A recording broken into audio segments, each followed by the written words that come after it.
Mohol classes या YouTube चॅनलमध्ये आपल्या सर्वांचं स्वागत आहे.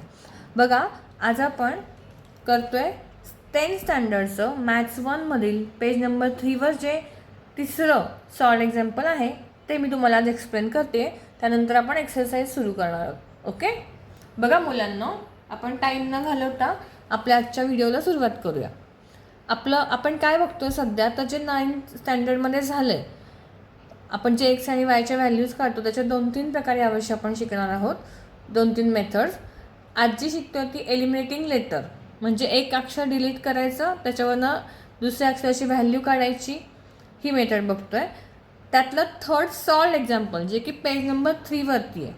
ओके, बघा इथे चुकून मी एक्सरसाइज लिहिलं, तर एक्सरसाइज नाही, हे सम तिसरं आहे सॉल्ववालं. ओके, बघा आपलं काय इक्वेशन्स आहेत. 15x म्हणजे 15x plus 17y is equal to 21 आणि 17x plus 15y is equal to 11.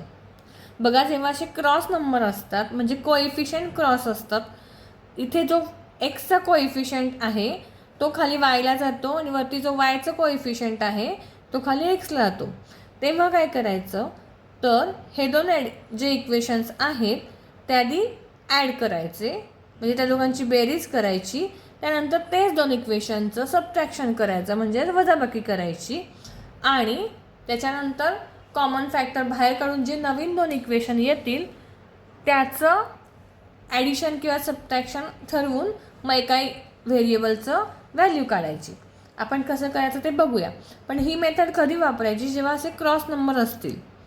जो वरती 15x आहे, बघा खाली 15y झाला, आणि वरती 17y आहे, तो खाली 17x झाला. ठीक आहे, आपण इथे काय लिहायचं, बघा सोल्युशन तुम्हाला थोडंसं दिसणार नाही, पण मेन काय सोडवतो ते दिसतंय. बघा इथे आपण काय लिहायचं, ॲड. आधी आपण इथे इक्वेशनला नंबर देऊन घेऊया. हे आहे 1 आणि हे आहे 2. शक्यतो रोमन नंबरमध्ये नंबरिंग करायचं इक्वेशन्सला. ॲड इक्वेशन पूर्ण नाही लिहिले तर EQ म्हणजे इक्वेशन 1 अँड 2. ठीक आहे, बघा पुन्हा ते इथेच लगेच ॲड करायला जायचं नाही, परत ते दोन इक्वेशन खाली लिहून घ्यायचे. 15x plus 17y is equal to 21. इथे ॲडिशनचं साईन द्यायचं आणि त्याला गोल किंवा स्क्वेअर करायचा. नाही तर मग आपण सबट्रॅक्शन करताना साईन काय करतो, चेंज करतो. मग खालच्या नंबरचं साईन आणि हे साईन एकत्र होऊन जातं. मग जे ऑपरेशन करायचं त्याला असं सर्कल किंवा स्क्वेअर करून घ्यायचा. 17x plus 15y is equal to 11. आता आपण ॲड करतो त्यामुळे साईन चेंज करण्याचं काही हे नाही आहे, विषय नाही आहे. बघा दोन्ही ॲडिशनचे साईन आहे सगळीकडे. इथे लेफ्ट हँड साईडला काहीच साईन नाही, म्हणजे ॲड होणार 15 प्लस 17. एक्सचा एक्स लिहिला खाली, 7 आणि 5 12शी 2 होत चाललं आहे, 32. इथे पण तेच येणार आहे कारण का तेच नंबर आहेत. 32y is equal to 32. 21 plus 11 32 आले. बघा 32 सगळीकडे कॉमन आहे, तर काय लिहायचं ते, डिवाइड बोथ साईड. आपण हे इक्वेशन असंच पण घेऊ शकतो, पण ते फार लेंदी होतं, मग त्यामुळे 32 काढून टाकायचा. त्यासाठी आपण डिवाइड करायचं ह्या इक्वेशनला, ह्या 32ने. Divide both side by 32. Okay, दोन्ही साईडला 32 डिवाइड केलं की हा 32 निघून जाणार. मग काय होणार, 32 डिवाइड बाय 32 फक्त x होणार. इथे पण फक्त y इज इक्वल टू 1. याला आता हा पहिले आपले दोन इक्वेशन वरती झाले, याला 3 नंबर द्यायचा. हे झालं इक्वेशन नंबर 3. ठीक आहे, आता या इक्वेशन नंबर 1 आणि 2चं सबट्रॅक्शन करायचं आपल्याला. इथे काय द्यायचं, सबट्रॅक्ट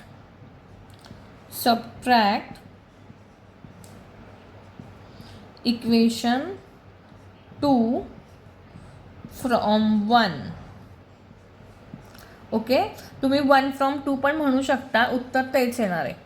ठीक आहे, बघा आता आपण पुन्हा ते दोन इक्वेशन लिहून घ्यायचे.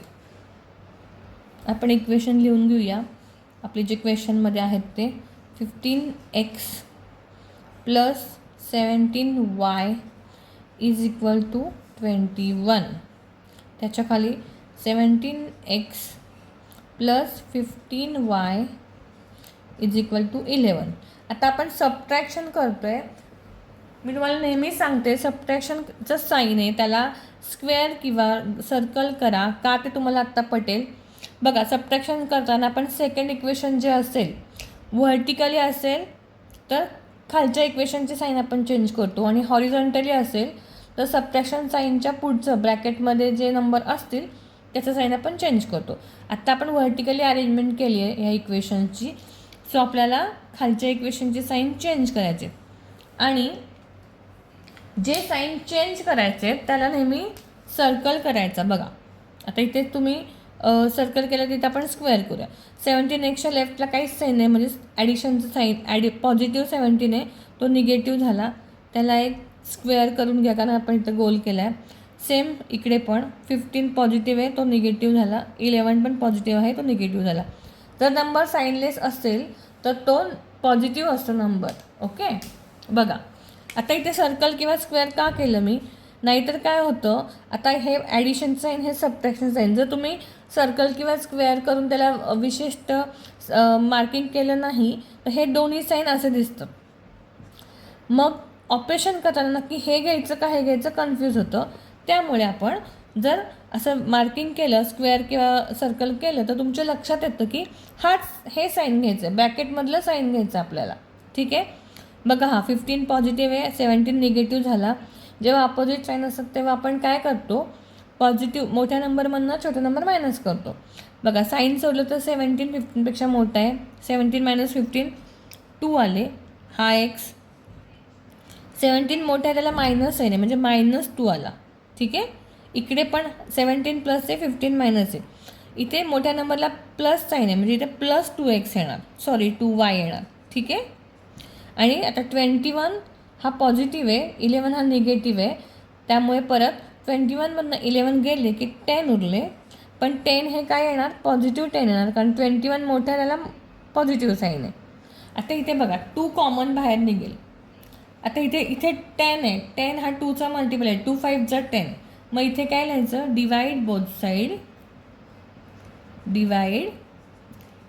Side by 2. 2 कॉमन आहे म्हणून 2ने डिवाइड करायचं.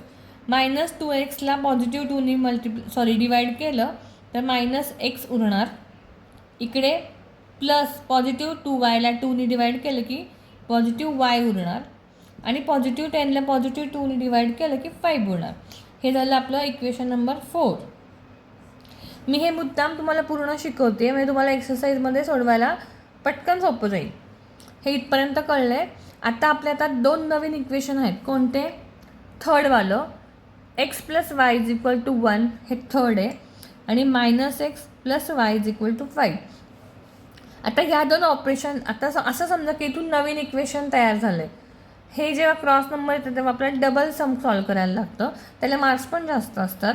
तर बघा आता आपल्या हातात हे 2 नवीन इक्वेशन आहेत, हे वालं आणि हे वालं. ठीक आहे आता आपल्या ह्या दोघांचं ऑपरेशन करायचं आहे. बघा हा इथे x आहे तो पॉझिटिव्ह आहे, इथे x आहे तो निगेटिव्ह आहे, म्हणजे क्रॉस ऑलरेडी कोएफिशियंट सेम झालं. इथे 1 आहे इथे पण 1 आहे, काही नाही म्हणजे, आणि साईन अपोजिट आहे म्हणजे आता आपल्याला ॲडिशन करायचं आहे. जर साईन सेम असेल तर व्हेरिएबल डिलीट करण्यासाठी त्याचे साईन अपोजिट करून घ्यायला लागतात, मग त्यावेळेला आपण सबट्रॅक्शन करायचं. इथं ऑलरेडी सबट्रॅक्शनचं साईन आहे म्हणजे अपोजिट साईन आहे, हा x मायनस आहे आणि हा x प्लस आहे, सो आपण ॲड करणार. इथे आपण काय लिहायचं आता, add equation number 3 and 4. Okay बघा ते आपण 3 आणि 4 इक्वेशन. आता माझी या साईडची जागा संपली मग मी आता शेजारी शिफ्ट केलं आहे कॅमेरा.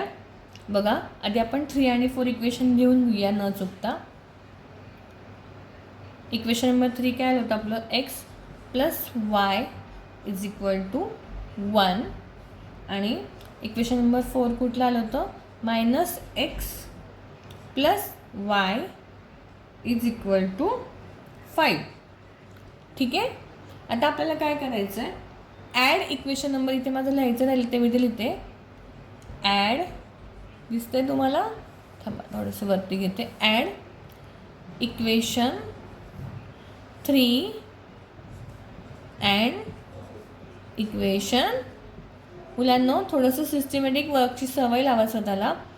तुमचे जे एक्झामिनर असतात ते कुठल्याही खेड्यापाड्यात पेपर जातो, कुठेही गावात शहरात कुठेही जातो. तुमचं जर अक्षर नीटनेटकं असेल तर त्यांना सोपं पडतं चेक करायला आणि मग ते छान मूडमध्ये चांगले मार्क्स देतात. तुमचं उत्तर भले बरोबर असेल पण तुम्ही जर अक्षर चांगलं नाही काढलं, तो 6 आहे का 0 आहे हेच कळलं नाही तर तो चिडचिड होतो. म्हणजे आपण त्याच्या जागी विचार करून बघा. त्यामुळे प्लीज अक्षर चांगलं काढा. मी तुम्हाला कळकळीची विनंती करते, अक्षर चांगलं करा, प्रेझेंटेशन चांगलं ठेवा.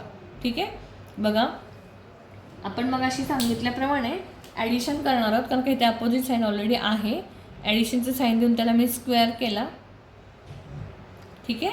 आता ॲडिशनच्या साईनच्या वेळेस काय आपण दिलेल्या व्हेरिएबलचं किंवा नंबरचं साईन चेंज करत नाही. हा positive x negative x cancel झाला. हा प्लस वाय म्हणजे पॉझिटिव्ह वाय आणि पॉझिटिव्ह झाले 2y. हा वाय आणि हा वाय ॲडिशन झाले 2y इज इक्वल टू हे दोन्ही नंबर पॉझिटिव्ह आहे ते झाले 6. 5 + 1 6. आता 2 आणि वायचं रिलेशन इथं मध्ये काहीच नाही म्हणजे मल्टिप्लिकेशनचं आहे. इथे दोघांच्यामध्ये काहीच साईन नाही आहे म्हणजेच ते आहे मल्टिप्लिकेशन. हा 2 जेव्हा इज इक्वल टू साईनच्या राईटला जातो तेव्हा तो होतो मल्टिप्लाइडचा होतो divide. That's why y is equal to 6 / 2. That's why y is equal to आला 2 × 2 2 3 = 6 3 आला. म्हणजे आपले एक्स आणि वायचे आन्सर काय आले बघा. आपण इथे लिहूया एक्स वाय. एक्स आला, सॉरी आपला एक्सचा आन्सरच आलेला नाही अजून. आत्ताशी आपल्याला वाय मिळाला. वाय आला 3. मग इथे काय लिहायचं, पुट दिस व्हॅल्यू किंवा इक्वेशन नंबर तुम्ही कुठलाही घ्या, अगदी 1 2 घेतले तरी चालेल पण तिथे कोएफिशियंट मोठे आहेत मग तुमचं उगाच इक्वेशन मल्टिप्लिकेशन करण्यात वाढून जाईल. मग हे सोपं ह्यातलं दोन्हीमधलं कुठलंही घ्या. आपण 3 घेऊया इन इक्वेशन नंबर 3. ओके. आता इक्वेशन नंबर 3 काय आहे आपलं, एक्स प्लस वाय. शिफ्ट करते थोडं कॅमेरा. बघा इक्वेशन नंबर 3 काय आहे ते लिहून घ्यायचं आधी. X plus Y is equal to 1. आता दुसऱ्या स्टेपला मग त्याची व्हॅल्यू आपली वायची व्हॅल्यू आली आहे. एक्स आहे तसंच लिहिला. वाय आता इथे फक्त वाय मग डायरेक्ट व्हॅल्यू लिहिणार तर ब्रॅकेट करून लिहायची नेहमी इज इक्वल टू 1. ठीक आहे. आता हा पॉझिटिव्ह 3 आहे तो पलीकडे गेला की होणार negative 3. That's why x is equal to हा 1. बघा इथे पण मुलं चुकतात, पटकन काय करतात 3 इथं घेतात, इकडे आला निगेटिव्ह 3 आणि मग तसं नाही करायचं बाळांनो. बघा हा इज इक्वल टू साईनच्या शेजारी काय आधी 1 आहे. मुलांची चुकी काय करते होती ते सांगते. पटकन तो 3 इकडे आणतात, एक्स बरोबर 3 - 1 एक्स बरोबर 2 असं करून टाकतात. असं नाही करायचं. बघा काय करायचं, इज इक्वल टू साईनच्या शेजारी आधी 1 आहे तर लिहायचं आणि हा पॉझिटिव्ह 3 इकडे आला निगेटिव्ह 3 झाला. That's why x is equal to, आता बघा 3 मायनस आहे 1 प्लस आहे म्हणजे 3 - 1 करून 2 आले पण निगेटिव्ह 2 म्हणजे -2 आन्सर आलं कारण का 3ला काय साईन आहे, 3ला मायनस साईन आहे म्हणून आणि 3 मोठा आहे म्हणजे आपला आन्सर काय आलं इकडे लिहूयात आपण. बघा